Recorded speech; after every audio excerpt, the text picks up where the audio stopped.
Hello viewers, you are welcome to Baba Agbe TV.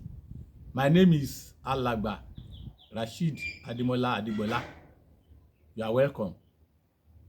Gbongbo Ere Agbe Agricultural Radio Awa Agbe is also here to give us what we want to present today. As I'm presenting it in English, I will also translate into my indigenous language, the Yoruba language, for the benefit of my non-English speakers. Ẹ kú dédé wòyí gbogbo ẹ̀yin tí ẹ̀ ń wò wá. Ẹ káàbọ̀ sórí ètò yín ètò wa Bàbá Èrè Àgbẹ̀ TV. Orúkọ mi ni Olóyè Rasheed Ademola Adegbola. Ẹ kú kalẹ̀. Ǹjẹ́ lórúkọ gbohùngbohùn Èrè Àgbẹ̀ Agricultural Radio, àwọn náà rédíò àwa àgbẹ̀, àwọn náà wà níbí. Ó ní a fi mú ètò tòní wá. Look at the leaf I'm holding today. Is one of the medicinal plants. Look at it very well. Look at it very well. This is Bryophyllum institutum. Bryophyllum institutum. Look at it very well. Ewé Abamoda in Yoruba. It is also called Ewé Ọ̀dọ̀dún in Yoruba. What we are bringing in today is how to use it to control cough. How to control Bryophyllum institutum to control cough. Ohun tí a mú wá lónìí, òun náà ni bí a ṣe lè lo ewé tí mo mú lọ́wọ́ yìí tí a mọ̀ sí ewé àbámọdá láti fi dènà ikọ́ tàbí láti fi gbógun ti ikọ́ ní àárín àwa ènìyàn. Ewé tí mo mú lọ́wọ́ yìí ni wọ́n ń pè ní ewé àbámọdá. Bí a ṣe mú lọ́wọ́ yìí, a lè jẹ ní tútù bí mo ṣe ń jẹ yìí. A lè jẹ ní tútù.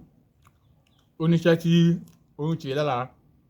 Òun náà ni wọ́n ń pè ní life plant, miracle plant àti bẹ́ẹ̀ bẹ́ẹ̀ lọ ní òde òyìnbó. Tí a bá fẹ́ lò ó láti fi dènà ikọ́, bí a ṣe mú lọ́wọ́ yìí, òun náà ni a gbìyànjú láti fi ra iná kí omi inú rẹ̀, omi ara rẹ̀ kí ó lè bá jáde. Omi ara rẹ̀ yìí nígbà tí ó bá jáde, a fún sí inú abọ́. Epo pupa ni a dàpọ̀ mọ́. Epo pupa rèé nígbà tí a bá fẹ́ lò ó. Ẹ jẹ́ kí n ṣá iná yìí kí a fi ewé yìí rá. Iná ni mo ṣá yìí. Ẹ rí, ewé àbámọdá òun ni mo fi ń ra ná kí omi ara rẹ̀ kí ó lè bá jáde dáadáa nígbà tí a bá fún un.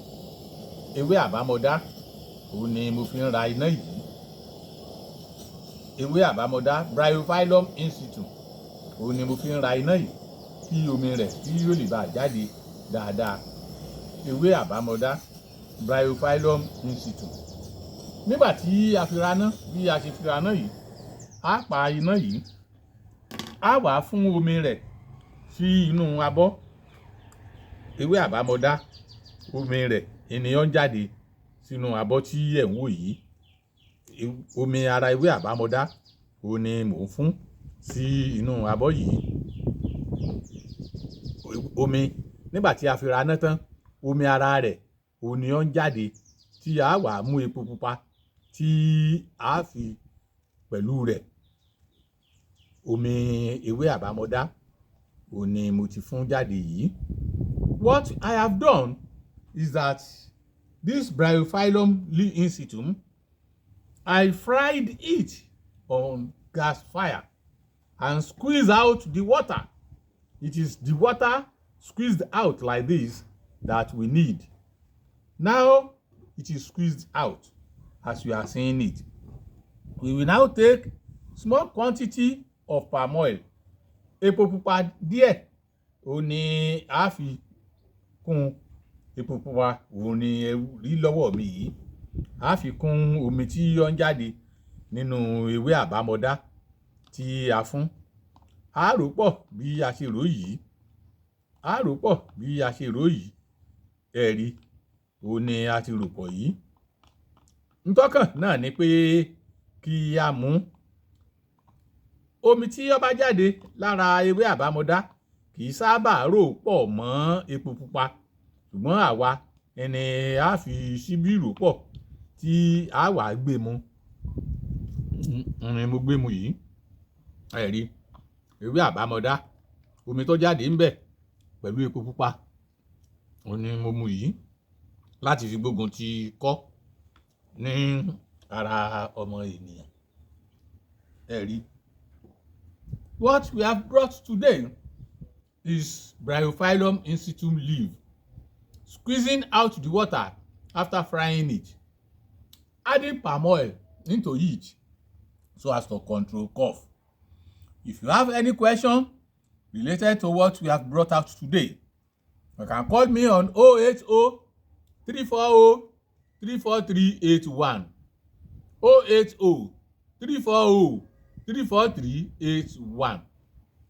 Until we bring another episode to your views again, I am yours sincerely, Chief Rasheed Ademola Adegbola. Bye. Ohun tí a gbé jáde lónìí ni ewé àbámọdá, bí a ṣe lè fi dènà ikọ́ àti pò mọ́ epo pupa gẹ́gẹ́ bí ẹ ṣe rí. Bí ẹ bá ní ìbéèrè kan tàbí òmíì lórí ohun tí a gbé jáde lónìí tàbí ohun gbogbo lórí iṣẹ́ àgbẹ̀, ẹ pè 080 340 34381. 080 340 34381. Títí di ìgbà míì tí a tún máa mú tuntun wá. Ẹ má gbàgbé, ẹ lọ sí orí YouTube Bàbá Èrè Àgbẹ̀ TV kí ẹ lè jẹ̀gbádùn wa, kí ẹ jẹ́ alábàápín, kí ẹ share rẹ̀, kí ẹ sì tún fi ìdí múlẹ̀ gẹ́gẹ́ bí subscriber kí ẹ lè máa rí wa wò nígbà gbogbo. Adégbọlá Èrè Àgbẹ̀ lórí Facebook àti TikTok, bẹ́ẹ̀ náà ni ẹ mọ̀ rí wa.